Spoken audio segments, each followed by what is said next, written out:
ठंड काफ़ी पड़ रही है तो आज मैंने सौंठ बनाया। सौंठ यानी कि अलसी की लड्डू। तो सोचा कि इसकी रेसिपी शेयर करूं।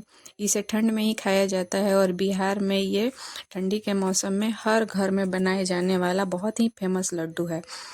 तो सर्दी के मौसम में इसे हर घर में बनाए जाते हैं, तो इसे दूसरी स्टेट में अलसी के लड्डू कहा जाता है। लेकिन आज जो मैं सौंठ बांधी हूँ ना, इसे ऑल इन ऑल लड्डू भी कह सकते हैं, क्योंकि मैं इसे अलग अलग तरह के बनाए जाने वाले लड्डुओं के इंग्रेडिएंट को मिक्स करके बनाए हैं। तो सबसे पहले मैं तीसी यानी अलसी को भून लूँगी। इसे तब तक भूनना है ना जब तक ये चटकने न लगे। इसमें से एक आवाज़ आने लगती है और इसकी खुशबू और सौंधी सौंधी आने लगती है। तो चलिए, तो सबसे पहले मैं तीसी को भून लेती हूँ। इसके लिए मैंने ½ kg तीसी ली हूँ और इसे मैं अच्छे से भून लूँगी। देखिए, इसमें से एक आवाज़ आने लगी और तीसी को मैं निकाल लूँगी। इसके बाद मैं तिल ली हूँ, तिल, वाइट तिल, उसको मैं भून लूँगी। इसे ज़्यादा नहीं भूनना है, इसका कलर चेंज नहीं करना है, बस हल्की सी इसे रोस्ट करना है। रोस्ट करने के बाद इसे भी एक अलग बर्तन में निकाल लेंगे। इसके बाद मैं कद्दू के बीज ली हूँ और इस बीज को भी भूनकर हल्की जो रोस्ट हो जाए तो इसे अलग एक बर्तन में निकाल लेना है। उसके बाद मैं ली हूँ पीनट यानी कि मूंगफली। मूंगफली को भूनने में थोड़ा टाइम लगता है, इसे भूनकर निकाल लेंगे। और मैं ली हूँ 1 कटोरी खजूर, देख रहे हैं, और खजूर के बीज को निकाल के मैं इसको मिक्सी में क्रश कर ली हूँ। और जब इन सारी चीज़ों को अलग अलग मैं रखते जाऊँगी ताकि ये ठंडी हो जाए, एक साथ मिक्स नहीं करके ठंडा करना है। इसके बाद मैं काजू को फ्राई करूँगी। तो काजू को फ्राई करने में ज़्यादा टाइम नहीं लगता है, वो तुरंत फ्राई हो जाता है। और ये है आलमंड यानी कि बादाम।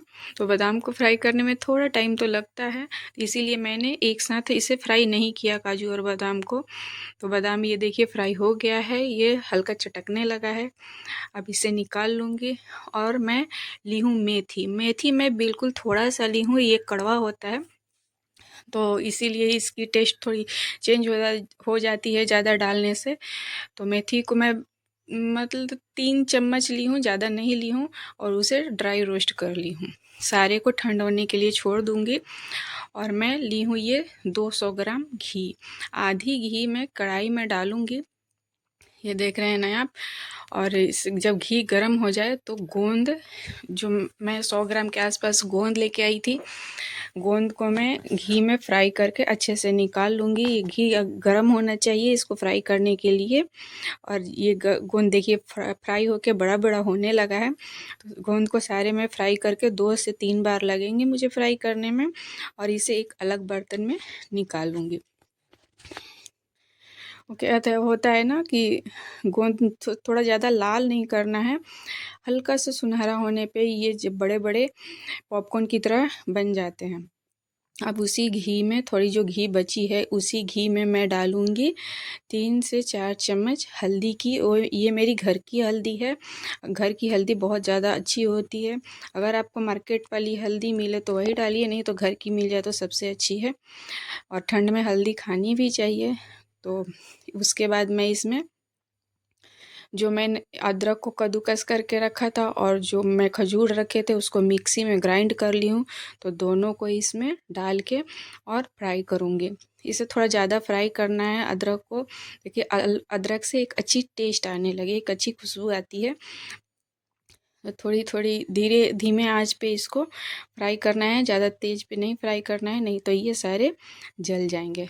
जब अदरक और खजूर को अच्छे से फ्राई हो जाएंगे ना, तो ये खुद इसमें से तेल छोड़ने लगेंगे। तो पता चल जाता है कि हमारा अदरक अच्छे से फ्राई हो गया है। ये देखिए, ये चेंज होने, ये सारी घी अपने में समेट लिया है और धीरे धीरे इसमें से घी अलग होने लगेगा, तो ये फ्राई हो जाएगा। अब इसे मैं, ये फ्राई हो गया है, अब मैं इसे अलग एक कटोरी में निकाल लूँगी। फ्राई होने के बाद अब हमारी सारी चीज़ें जो मैंने ठंडी होने के लिए रखी थी ना, तो वो भी ठंडी हो गई है। तो उसको एक एक करके मैं पीसना स्टार्ट करूँगी। एक साथ पीसने में नहीं आता है, इसलिए अलग अलग पीसना ही सही होता है। तो सबसे पहले मैं तीसी को, ये देखिए मिक्सी के जार में रख के पीस रही हूँ। इसे बहुत महीन नहीं करना है, हल्का दरदरा रखना है। और ये गर्म रहे ना तो इसमें से तेल छोड़ जाता है, लेकिन इसीलिए थोड़ी सी ठंडी होने के बाद ही आप लोग पीसिएगा। उसके बाद मैं पीनट को और काजू को पीस रही हूँ। ये सारी चीज़ों को एक एक करके अच्छे से पीसना है। काजू और पीनट को भी मैंने दरदरा रखा है। ये देखिए पूरी अच्छी तरह से इसे पाउडर नहीं बनाया है।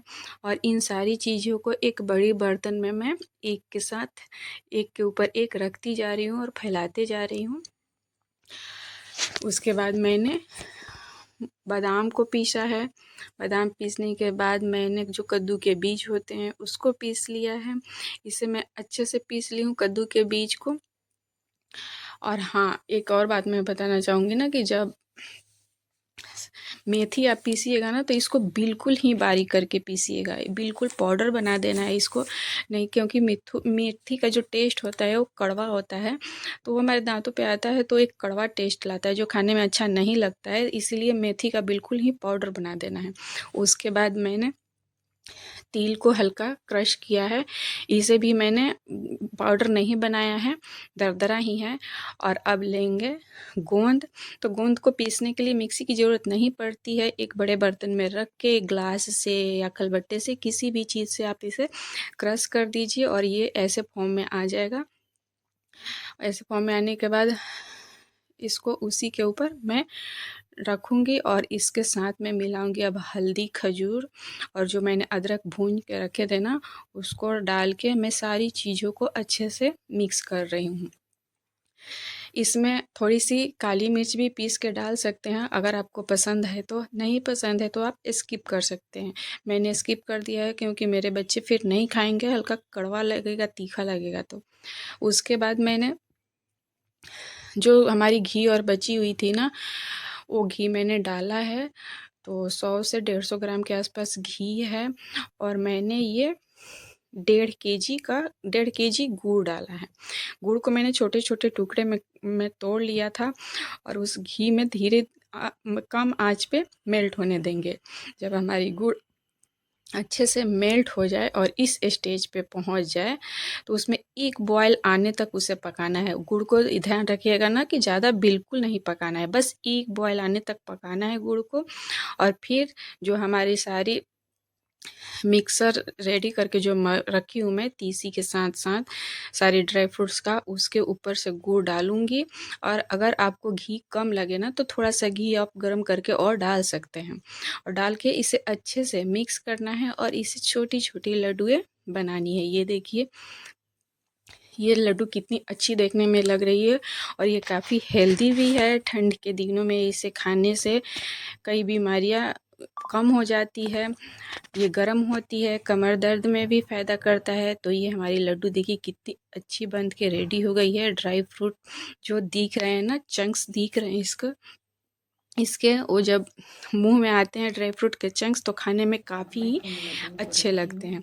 तो अब मैंने ये लड्डू को ठंडा होने के बाद एयर टाइट डब्बे में रख दिया है। अब मैं आपको तोड़ के दिखा रही हूँ ये कितनी सॉफ्ट बनी है।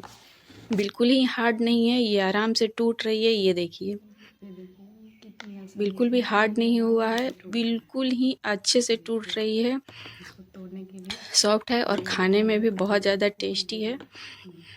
तो ठंड के मौसम में ये लड्डू खाना बहुत ज़रूरी होता है, तो मैंने बनाया था। मैंने सोचा ये रेसिपी मैं आप लोगों के साथ भी शेयर करती हूँ। तो ठंड के दिन में आप लोग भी बनाइए, खाइए।